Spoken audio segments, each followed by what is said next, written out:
Thanks everyone for attending. I get the honor of introducing this panel, hosted by Comcast Business, as they stated.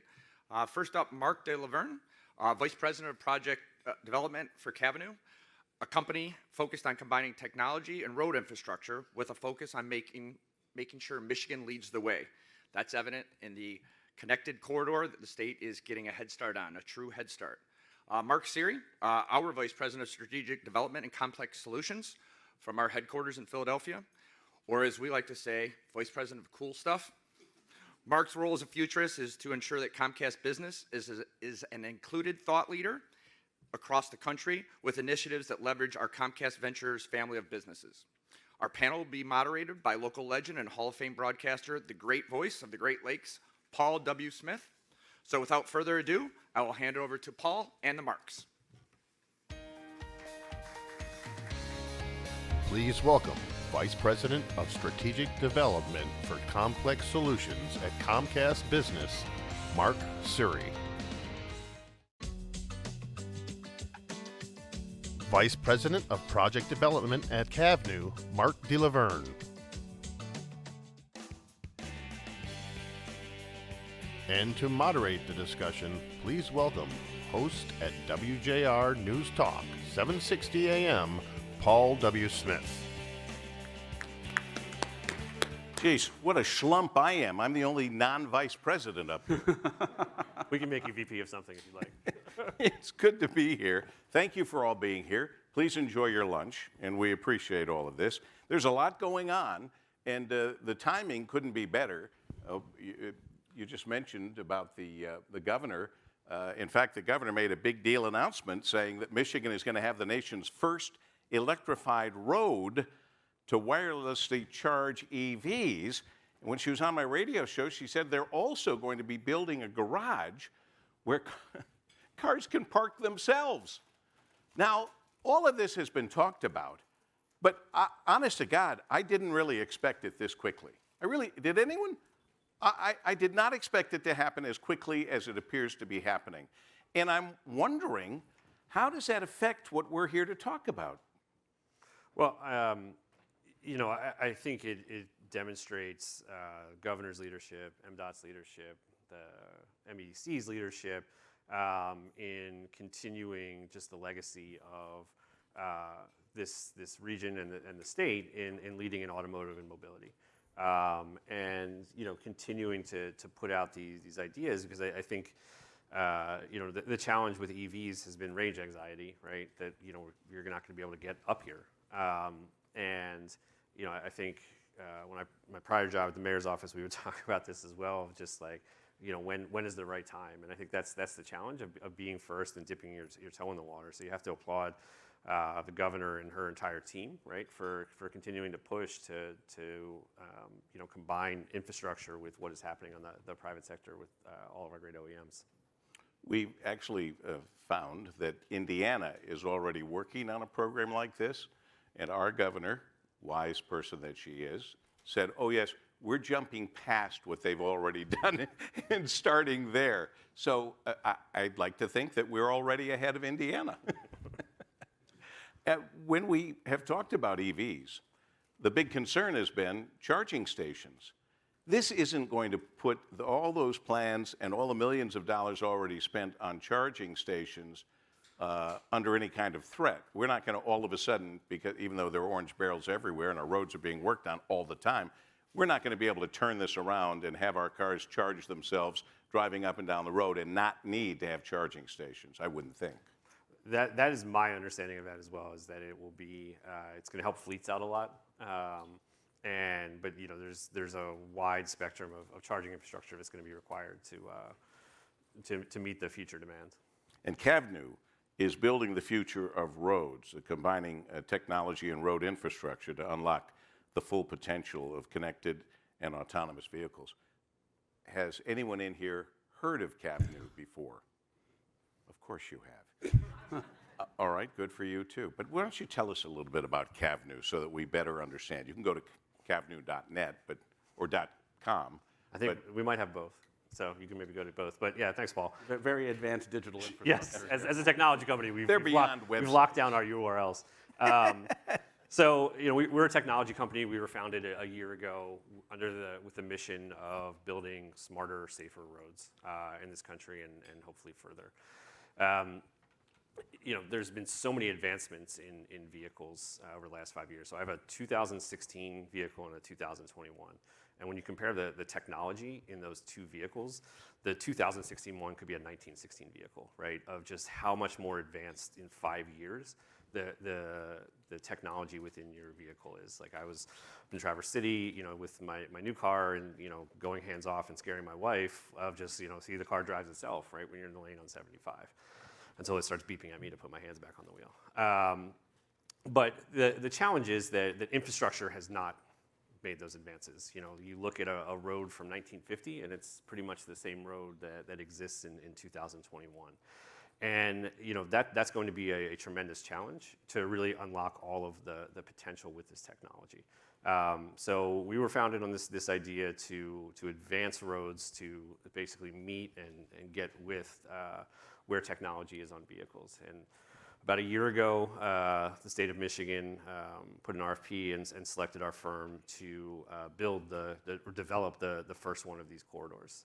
So we're doing a feasibility study, which we can maybe talk a little bit more in depth about, but to understand how we build this, develop and build this infrastructure here in Michigan. So what was it, Marc, the other Marc? Mark II. Marc II. What was it about this company that interested Comcast business? So Mark said the magic word, and that is infrastructure. And at Comcast, we live and breathe infrastructure. We've been a longtime partner and investor in the state of Michigan. Through Todd's efforts, we've done a great job of wiring up Detroit, the district, with some of the most advanced broadband and fiber optic connectivity in the country. It's been a great showcase for us. And when we learned about Cavnue and we started to interact with them, actually courtesy of Trevor Paul, who very thoughtlessly is doing a simultaneous session right now. So I can't wait to watch his on YouTube later. But in any case, Trevor introduced us, and we thought this was a perfect fit. We thought that Cavnue's vision of a connected roadway really meshed with Comcast's goal of making sure that we're able to bring the best connectivity, both whether it's fiber, whether it's broadband, whether it's wireless connectivity, and I'd love to talk a little more about wireless in a bit, to the residents of Michigan and make sure that they have all the connectivity they need, they're able to access the services that are going to improve their lives, their health, their safety, and their prosperity, and to make sure that we are at the cutting edge of where technology is going. And I think that really this entire conference, and I really do want to thank the Detroit Regional Chamber for having us and for setting up an amazing conference, has been eye-opening about how much opportunity there is in Michigan for taking the lead, as you said, leapfrogging Indiana and maybe everywhere else in these technologies, because just the world of connected mobility that Cavnue is enabling is really, I think, the place where it all comes together. The societal benefit, the benefit for consumers, we were talking to some folks from a large shipping company yesterday, and they're hugely focused on automation in their mobility plans. So it's really, this is the whole new green field of innovation is happening here in Michigan, and we're thrilled to be a part of it in partnership with Cavnue. And I'll say, I can't call you Marc II, Marc Siry. Well, it's tough because everyone's phone goes off when I say my last name. Yeah, that's true. That's the I was at one point going to say, but I'm sure he's tired of this, I was going to say, hey, Siry, but it affects everything. I don't want to do that. So, but Mr. Siry just said... Your phone literally just went off. I know, it did. And she's saying, yes, and... now you feel my pain, I hate Paul. to say it, I yell at her a lot. It's not fair. But she horns in on virtually everything I do when I never even say her name. Yes, I didn't talk to you. Just trying to be helpful. Anyway, we'll love the help. Mr. Siry just said the magic word infrastructure. And that's part of the reason that they came to you. Talk to us then about Cavnue and autonomous vehicles and the infrastructure they need? Sure. So, what is going on in the industry of autonomous vehicles, and whether that is the companies developing what we call level 4 technology, which is the robo-taxis, the cars that are driving themselves, or the vehicles that are coming out to market today with what we call level 2, where you have adaptive cruise control, so it is able to longitudinally stay behind the vehicle depending on how far you want it to. It stays in the middle of the lane. Is amazing, right? That you can have all these features and they're at our tips, and it can drive itself. But the challenge is that driving a vehicle is very difficult. Like what we do, there are just so many decisions that we make, and there's probably sometimes as humans that we shouldn't drive, and we continue to do so because the conditions are so difficult. So what happens is with these technologies, they do what's called disengagements, right? Where something happens on the road, and whether that's a vehicle cuts right in front of you, right? And it's just too fast for the technology to react to things like black ice, right? And basically saying that the road surface is now too slippery, and you need to put your hands back on the wheel. That will continue to occur, right? And we feel that by simplifying essentially the road, and being able to provide information to vehicles on these things, we're going to be able to unleash what we call a hands-off, eyes-off experience, so that you would get in our road and get in our lane. The system itself would activate, and the car would drive itself for 30 miles, 60 miles, hopefully thousands of miles in the future. And you would be able to do whatever you like. You can text, you can watch a movie, not having to sort of spend all that time just focusing on the road. How close are we really to that?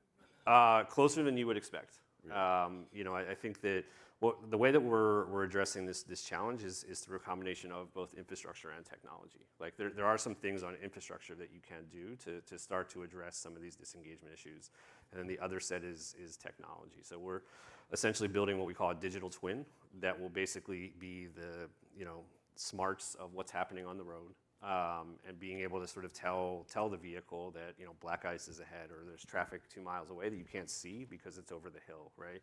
Being able to provide more information to the vehicle and making it much simpler, will be able to unleash all these benefits. And we work closely with pretty much all the major OEMs on what we are developing, because the goal is not to sort of develop our own product and then have everybody, all those working on the vehicles say like, it doesn't work, right? Like we need our roads to work for the companies.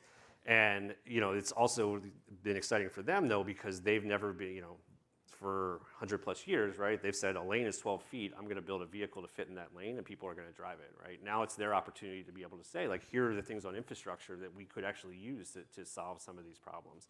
Some of them are really basic, right? Like filling potholes, making sure the lane striping can be seen. But other are much more complex. The black ice being a tremendous one. So being able to provide that reliable infrastructure, and even if it's just 30 miles on Interstate 94 or 20 miles on Michigan Avenue, begins for them to be able to say, like, this infrastructure is existing, and now we can make this vehicle even better than what you have today. I failed to mention, and I even put one of these cards up here to remind me, and I still failed to mention, you have cards on your table. Please, we will have questions and answers, and to facilitate that, if you think of a question now and you can't ask it now, write it down on the card. Make sure one of our people come around and get that card, and then we'll get the question asked before we get out of here. So please, don't hesitate. Write some questions down, and I promise you we will do our best to get to all of them. Why did Cavnue choose Michigan for this first project? Did you have an inkling of what the governor was doing, having the nation's first electrified road to wirelessly charge EVs? Did you have an idea this was going to happen? Why did you choose Michigan? So, Michigan was chosen basically because the leadership, it's taken forever. The state was very forward with regards to its original autonomous vehicle policy that it passed in 2016. And mobility and AVs is a pretty bipartisan issue in Michigan, right? Like, whether, depending on either side of the aisle, I think everybody realizes the need to continue to innovate in the space to keep this industry here. So, it's a government, particularly with Governor Whitmer, that has demonstrated the just like the announcement today, right? Willing to be first, willing to be like what we call bleeding edge, right? There's lots of DOTs that we talk to that talk about like we're leading edge, but we don't want to be bleeding edge. I think Michigan has demonstrated time and time again of being on the bleeding edge of these opportunities, and that was the type of government partner we were looking for. All right, let me switch over to some more information from Comcast Business, Marc. Along with the pandemic, we've had a chip shortage that we're very aware of in the auto industry and many other industries. How did both of these really, affect your connectivity business, and how did you respond to that situation, those situations? Well, I think everybody here had to respond in their own way, and it was a very challenging time, regardless of the type of work you were doing. But certainly, for people who were used to going to an office and traveling and commuting, and then suddenly finding themselves at home, suddenly their internet connection became their lifeblood, really, for a lot more. And so what we saw in the network was that in the space of 4 months, we experienced 2 years' worth of network usage growth. And so it was really compressed. Now, luckily at Comcast, we're always investing in the future. We're staying ahead of that capacity. So the network responded great. Now, one thing I will say is that I think most people assume that the Zoom calls were the things that clogged everyone's internet lines and shot up the bandwidth usage. That didn't actually turn out to be the case. Looking back, only 5% of the increased traffic came from video conferencing. The vast majority of the increase in traffic, 68%, came from video streaming. So I think a lot of people went home, got bored, and binge-watched everything they could on Netflix and Hulu and Peacock, our new streaming service that we launched last year. But you know, it was a great indicator of how, even if you plan ahead, sometimes events will catch up to you and surpass what your plans were. Thankfully, we seem to be in good shape for that. But that also makes me think of something that Marc was saying around the planning for these roads and how Michigan is at the bleeding edge of some of these things. As Todd said earlier, I get to work on a lot of cool stuff. And one of the blessings of cool stuff is that it's interesting, but one of the curses is at the end of it, people go, great, when's this going to happen? And the answer is usually, well, you know, a few years from now or maybe never. Here in Michigan, this stuff is happening. And we're already starting to work with state agencies to provide fiber connectivity to cameras, to traffic cameras, to allow for faster, higher resolution imagery to understand where, as Marc said, to anticipate where there may be hazards in the road, and then to dynamically reroute traffic patterns, to do a little bit of understanding of where trouble spots are developing, and then hopefully address them before there's an incident, before there's an accident. And I think that's a glimmer of the vision that Cavnue has to have the road inform the vehicle and to make travel much more safer, much more sustainable, and much more prosperous for the people of Michigan. And we're really excited about that piece of it. Personally, as a motorcycle rider, I'm always terrified going around a corner not knowing if there's a stalled truck or a downed tree trunk. So I'm really looking forward to the day when my bike can tell me, hey, slow it down, buddy. Wow, that is cool. But this whole conversation is about reimagining a connected Michigan. And I kind of have always thought of you of being already connected to Michiganders because of your internet service. Yeah, absolutely. And you know, we treasure all of our customers on the residential side, and you know, the growth on the business side has been spectacular thanks to our team here. But we really think that a connected Michigan is an opportunity to rethink what connectivity means for everybody in Michigan. You know, we've redoubled our efforts around diversity and equity and justice, social justice, and we've really focused on connecting underserved communities with our Internet Essentials program. We have over 200,000 Internet Essentials families connected in Detroit alone. That's our low-cost internet for families that are underserved, that are you know, struggling, that need some sort of assistance. We have 50 lift zones, which are powered by Comcast Business, those are areas where people can come in and use public Wi-Fi to do things like look for a job or set up a doctor's appointment or even do a teleconference with a doctor, a virtual visit, and then increasing access to healthcare. And then we've also supplied over $1 million in grants to over 100 Detroit area businesses to help them weather the pandemic and to help them do tech makeovers or improve their online marketing in order to reach customers when maybe people are constrained from leaving their homes a little bit. So we've really invested in Michigan, I think, in a way that hopefully will pay dividends for the residents here, and hopefully, as we partner with innovative companies like Cavnue, will help us unlock some of this promise that has been, sort of out there for a while, but now has really become critical to advancing our ability to serve our communities. I'm coming back to Marc and Cavnue in just the next question, but I do want to know more clearly how a cable company helps to enable autonomous vehicles. Sure, I can answer that one. I wasn't asking you yet. I would love to hear Cavnue tell us that, but we're going to have cameras all along the roadway, so that that's what builds our insights, right? So like we're going to be processing a ton of data that cannot get done wirelessly, right? Going to both the cloud and to the edge, because we're going to be running it both there. So we need fiber, right? Like we need fiber to be there. And we are not a fiber company. We don't know, we know what we need from a connectivity standpoint, but we've had lots of phone calls with our leadership and Marc's team around like what else could that be, right?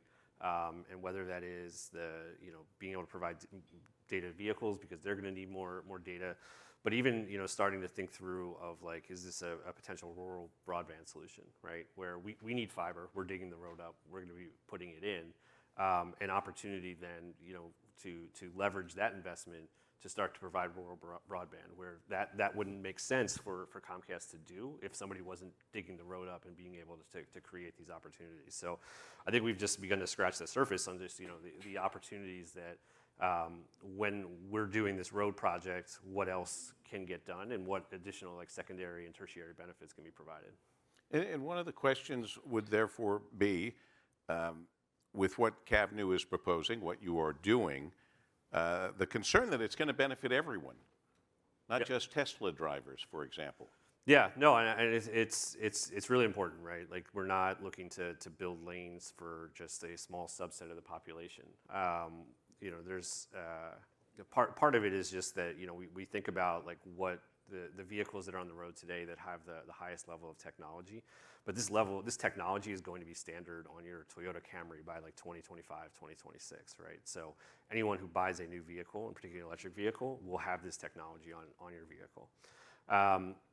But also it's we think that there's a lot of use cases around transit that this can begin to unleash everything from providing more frequency on some routes where you have driver shortages, but you can provide autonomous transit to making transit safer from a vehicular standpoint. So my previous job at the mayor's office, we'd have a lot of money sort of put away for driver crashes and things like that happen to the buses. Being able to create safer infrastructure can reduce that point. There's lots of exciting opportunities around freight, which for most people it's a pretty boring topic, but I think when you start talking about moving trucks off of a highway, right, and having them, that's to me when I'm driving on 75 to Ohio, that's where I'm always like gripping the steering wheel because you've got these trucks doing 75, 80 in a really really tight right of way, and ultimately just builds a safer road. Will you grip that steering wheel a little tighter when you know there's no real driver in that truck? Well, if they were physically separated from me and certified, I would not. No, So I've watched a lot of videos of cars and trucks like just swerving on the road now, just so that we like get used to the disengagements. And now I just notice it all the time when I'm driving, just seeing like a truck like move over like 6 inches that could be 12, realizing that they're catching themselves. So, that's a really hard job, right? And the strains of it and the amount of freight demand that has increased, right, as we've been at home and just seeing the truck volumes is, there's even more pressure on that profession and being asked to do more. And I think this is a technology that continue to meet our future demand, but also hopefully make that job a little bit easier for folks. So yeah, I think that this is something that we think can benefit everyone. And if we're building a safer lane and a safer road, there's 40,000 people in this country, unfortunately, that lose their lives, just getting in a car and going where they want to go. So we think this is a piece, and it's not going to be overnight, but it can begin to really move the needle on just general road safety. So then how is Comcast working to ensure that everyone does have access to the connectivity that we need? Well, I do, on that cargo piece, it made me think this is my first time on Mackinac Island. And when I stepped off the ferry, literally the first thing I saw was a horse and carriage and just a flatbed with a single Walmart package sitting on the back of it. And I thought to myself, wow, that's a lot of equine infrastructure to get that package up there. But it's really, to me, that highlights that, like Marc said, cargo may sound boring, but it's everything from moving mass quantities of freight to getting that critical package into the hands of the person who needs it in their home. And so, as Marc said, if we're able to wire these roads and then spur off of that, either with local partners for some of our broadband, our rural broadband initiatives, or extend them with wireless capabilities, whether it's Wi-Fi for sort of general connectivity, or a new area we're getting into, which is private 5G networks. We're going to be announcing some major partnerships in that area very shortly. But one of the most interesting use cases to us is the sort of stuff that Marc was talking about in Cavnue. Where the wires can't reach, you can fill those gaps with private networks that are secure, that are fast, that have low latency to help with collision avoidance with machine vision, and extend that access to people who may be off the beaten path a little bit. So along with some of the initiatives I mentioned before around lift zones and Internet Essentials, we're excited about the new monetization opportunities that will come with these roadways that will allow us to extend that connectivity to maybe parts of the state that have been underserved by connectivity in the past. I honestly, and I've known Comcast since back when I worked in Philadelphia, where Comcast began. That's right. Knew the Roberts family. And I've never thought of Comcast basically helping keep Michiganders safe and healthy. You have other assets that are helping do that. Can you tell us a little bit more about that? Absolutely. What's interesting is that most people's experience, if you're a Comcast customer, and if you are, thank you very much, most people's experience is that cable box. And we love our cable infrastructure, we love our voice remote, but really the Comcast portfolio is much more than that. We have theme parks, we obviously have our content business, we have our labs division that is pushing forward a lot of the state-of-the-art of technology and things like telepresence and in connectivity and network design. And so we also have significant investment in digital health. And this is an area where mobility crosses over into health and safety as well. Cavnue told us about, or maybe it was Trevor who told us about a project that was using autonomous shuttles to help seniors reach their medical facilities. And that, to me, is it's an amazing byproduct of what you think autonomous mobility is about. When you think about allowing seniors to reach services that they may not normally be able to reach because of mobility issues or access issues. We've also invested in a digital health company called Quill, which is going to be using this same connectivity and this same infrastructure to create a virtual health experience in people's homes. So I think that, as we think about how mobility and connectivity work together to keep people safe, we really have to think about those sort of byproducts that come with it, as Marc was saying, where because this primary driver, no pun intended, of wiring the roads allows us to bring this connectivity out to the communities, we're going to be able to hang all these other services off of it, whether they're wireless services, digital health services, or just better internet for your streaming. I see some questions coming our way soon. That's excellent. We'll get to those in a moment. But I guess I'm not putting you on the spot, but I am asking when we will be on our first Cavnue road. When would that be open for us to experience? So right now we're about halfway through our initial feasibility study with MDOT to see if there's a there here in Michigan. I'm pretty confident there is, but the director's not here, so I can't get him to say yes. You can say whatever you like. We're working with MDOT. They just are a fantastic partner coming up with ideas. They actually sort of suggested this idea of looking at the I-96 express lanes as a way where we can sort of start to first just hang some cameras and teach our machines and have them learn, but then ultimately beginning to look at that as someplace where we could do testing and beginning to sort of pilot this out, and so that we're comfortable, the OEMs are comfortable, the MDOT is comfortable, and hopefully we'll be getting something with MDOT shortly on there. And then, our goal is to get something done as quickly as possible. When the governor said she would fix the damn roads, she was not kidding, because it seems like every road in Michigan has a major reconstruction project over the next 2 or 3 or 4 or 5 years. And obviously, we're not going to build something and then have it get torn up in 2 years, right? Because it's not a good policy for us, or just a general practice. So figuring out like how we begin to really integrate with some of those projects we're still thinking through. But goal is to have something on the road in the next like 3 to 5 years. And what we haven't even touched on, and maybe we all take it for granted now because we've heard it so much. Tom, certainly in your practice, the biggest problem on the roadways, human error.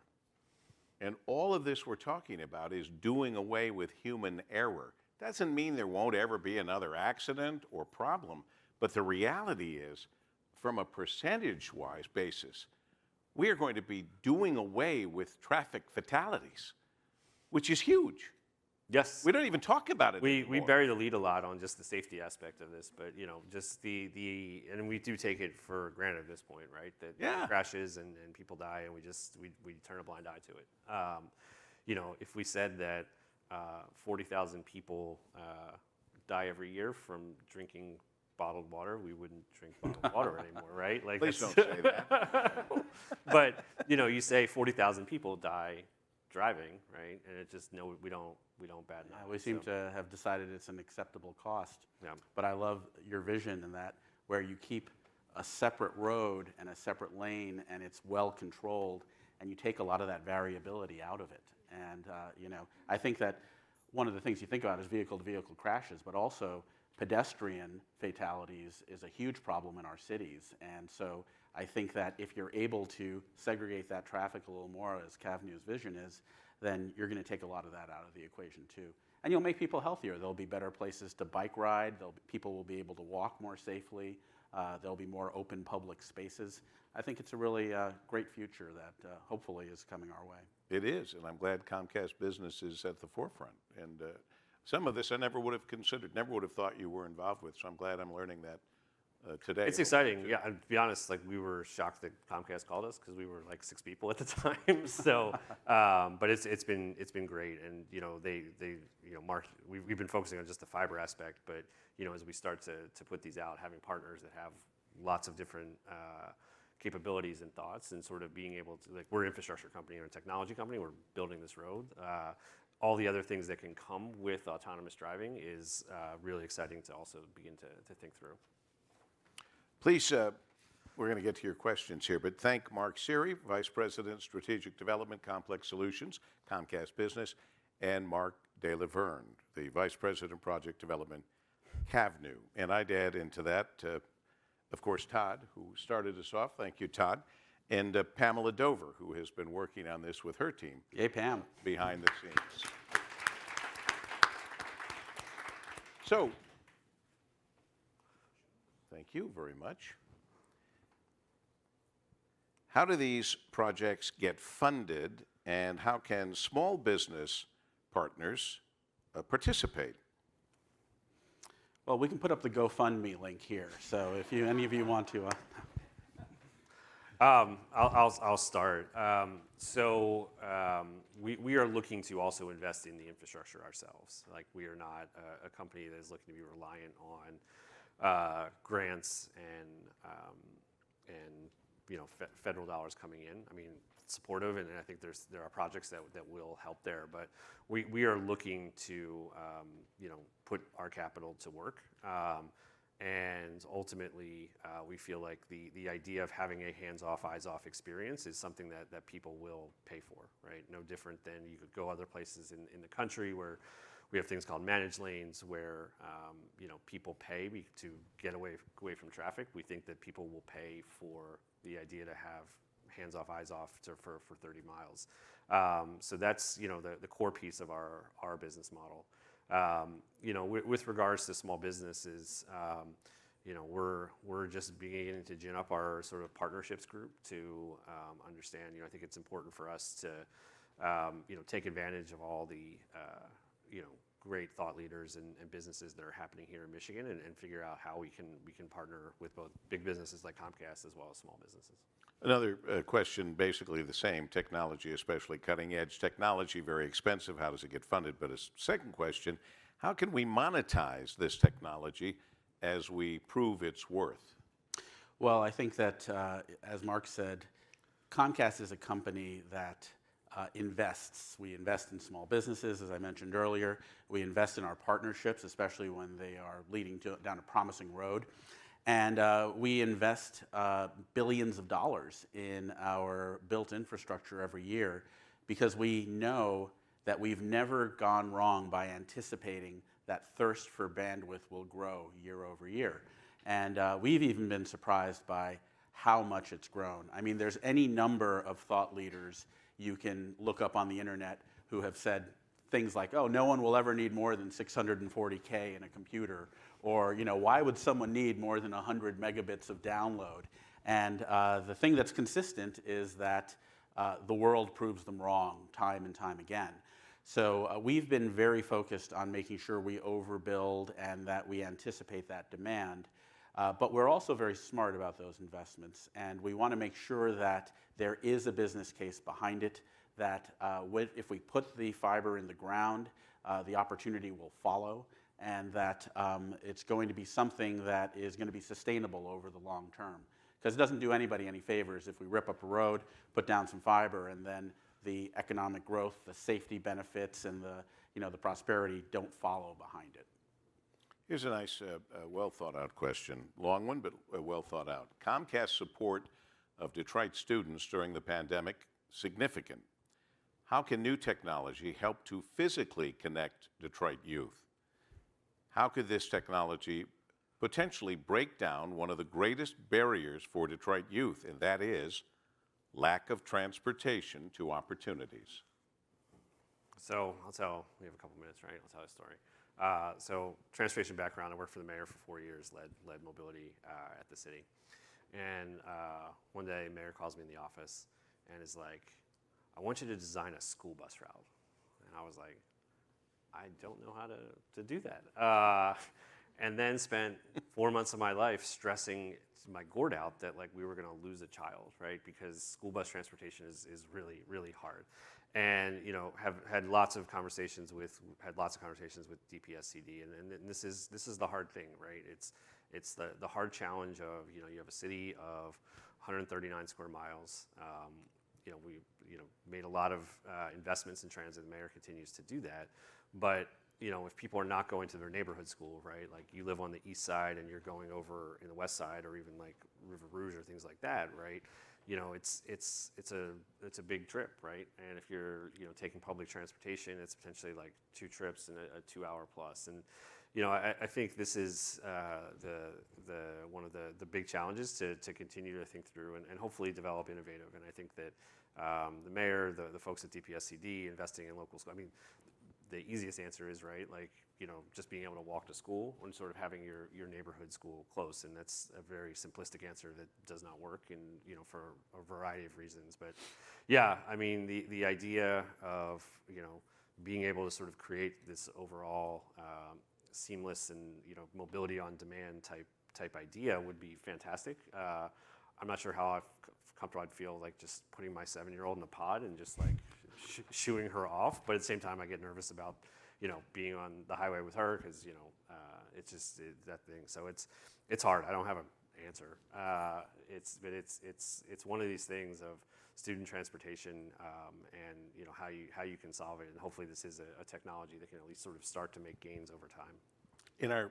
Go ahead. I'm just going to say, I'm going to guess my boys would love to be in an autonomous pod because they wouldn't be hectored by me all the way on the way to school, like, how's it going in social studies and all that. So, if they're watching, they're going to be demanding this from me when I get back home. But I completely agree. The opportunity here is to have more of an optimized and hopefully equity-focused transportation system that's technology-enabled, so that you can do these things where you're maybe spreading some subsidies and doing some fractional billing to help people access services in a more equitable way. Less than 2 minutes.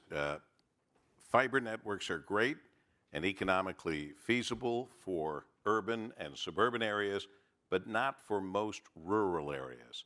Do you see a role for 5G connectivity via satellites? Well, 5G and satellites are two different things, kind of, but I think that it all becomes a layer cake of connectivity. And every 5G phone call made in this country ultimately reaches a fiber optic line, right? Because you've got to backhaul those towers. And so we think at Comcast that the right radio, the right spectrum, and the right endpoint for the job really has to be considered for that. So I do think that satellite has a role in extreme rural conditions. I know somebody who lives out in Alaska, and they've got a satellite dish, and that's how they get their internet, and that's fantastic. But in more suburban and rural areas here in Michigan, I think we have an opportunity to trunk off of these fiber lines that we're anticipating that we can roll out with some of these Cavnue projects, and then work with local providers to do those last mile connectivity. That allows us to bring more economic development to the local areas, and it also allows us to pick the right technology, whether it's 5G, whether it's some sort of 4G private LTE, or whether it's some other type of connectivity that's still yet to be developed. We think that there's going to be options down the line. How do these folks get in touch with you and your companies? Best way. I think the regional team here, Pam and Todd, are the perfect people to get in touch with Comcast. I have a really challenging email to figure out. It's marc@cavnue.com. So, They can reach you through Comcast if they have. exactly. Right? Yeah, definitely. Okay. Get on your Comcast email and send Just us. in case. Marc and Or Marc. we'll just call into your show, Paul. Yeah, Yes. call into my show. Yeah. Gentlemen, thank you for being here. And on behalf of Comcast Business, I thank all of you for being here. And I hope you enjoyed lunch. Thanks for spending lunchtime with us. Thank you, Thank you. everyone.